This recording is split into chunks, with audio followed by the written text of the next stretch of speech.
Question number 7, Chris Hipkins. Mr Speaker, my question is to the Minister of Education. Does she stand by all of her decisions as Minister of Education? If not, are there any particular decisions she now regrets? Honourable Hekia Parata. Mr Speaker, yes, in the circumstances and the advice received at the time, and the decision I stand most by, Mr Speaker, is the decision to invest $9.7 billion into education in New Zealand, the most ever invested in education in this country. Supplementary question, Chris Hipkins. Thank you, Mr Speaker. Did she ask for or receive any further details about the 147 known defects in the Nova Pay system that she was made aware of in the 5th of June written briefing she received from officials prior to giving her final approval to Nova Pay going live? If not, why not? Honourable Hekia Parata. Mr Speaker, I asked for advice from those I was entitled to rely upon, whether or not that rate was well within the acceptable level, and I was advised by officials that it was. In terms of the 5th of June decision to go live, I was advised that 3 members of the ICT Approval Council had approved the go live and that confidence point 2 had been met in all criteria. I now know that not to have been the case, but at the time that was the advice, and it was in that knowledge that I approved the go live. Supplementary question, Chris Hipkins. Did she specifically ask for any further advice about the 147 known defects that she was advised about? Honourable Hekia Parata. As I've already responded to that member, I should make it clear, I'm not an IT expert, so I rely on the advice that the IT experts gave me, which was that the criteria for confidence point 2, which included those particular runs, had been met, and the advice from all of the officials and the independent advisors was that we should proceed to go live. Point of order. Mr Speaker, both the first supplementary question and the second supplementary question were actually very specific about the 147 known defects that were reported in the briefing that the Minister received on the 5th of June. I asked her specifically whether she'd asked for advice on those specific defects. She's talked about a number of other things she asked for advice on, but having been given 2 goes...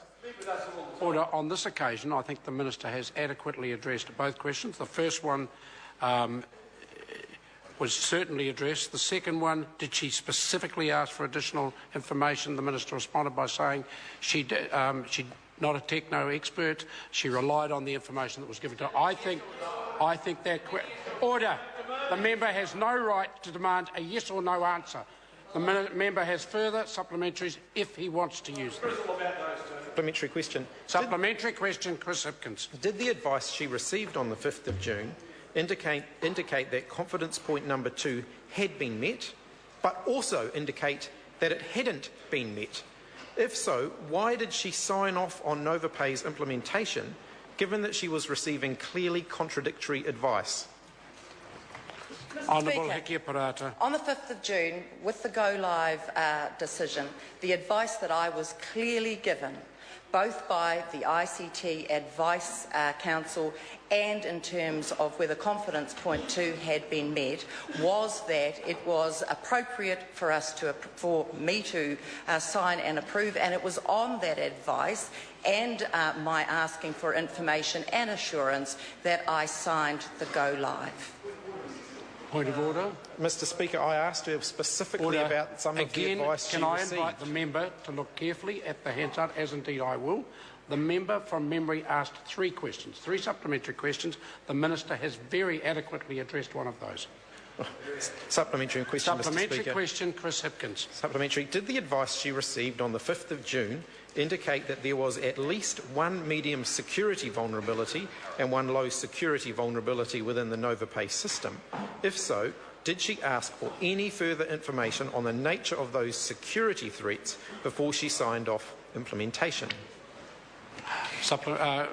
Honourable Hekia Parata, either of those 2 supplementaries?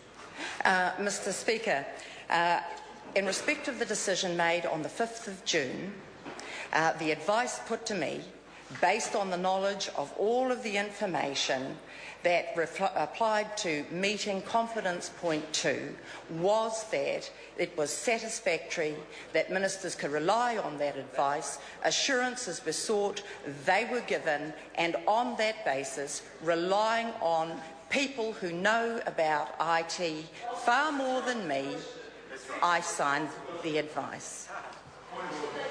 Point of order. Honourable Trevor Mallard. Mr Speaker, I have the advantage of being able to read the question which my colleague asked. It does have two parts, sir, yes. And I put it to you that neither of those was answered. The first part asks, did the advice she received on the 5th of June indicate that there was at least one medium security vulnerability and one low security vulnerability? Yes. She did not answer that. She was then asked, if so, did she ask for further information on the nature of these security threats? She did not answer that. If the member could, the minister could attempt to answer either of those supplementaries, I would be grateful. Mr. Speaker, the advice that I was given by officials, by independent quality assurers, by people with significant IT expertise was that within the expectations of the project at that time, it was satisfactory to go live. I relied on that advice at that time. Point of order. Honourable Trevor Mallard. Mr Speaker, I could read the question out again. It did have two parts, and neither of those were addressed by the minister's answer. The best way forward, I'm going to invite Chris Hipkins, as the original asker of the question, to repeat the question. Thank you very much, Mr Speaker. Did the advice she received on the 5th of June indicate that there was at least one medium security vulnerability and one low security vulnerability within the NovaPay system? If so, did she ask for any further information on the nature of those security threats before she signed off implementation? Honourable Hekia Parata. Mr Speaker, my clear recollection was asking officials whether they could give me assurance that notwithstanding those particular elements of the project at that time, was that satisfactory within the context of IT projects to proceed. The advice was, and I can only rely on the advice of experts in the IT field, that it was satisfactory, that confidence point 2 had been met, that the independent advisors who had been retained specifically for this purpose agreed that the go-live should occur. On the basis of that advice, which I had complete confidence at that time that I could rely on, I approved the go-live. Point of order. Chris Hipkins. Mr Speaker, I seek leave to table the advice the Minister received on the 5th of June. Leave is sought to table that advice. Is there any objection? There is none.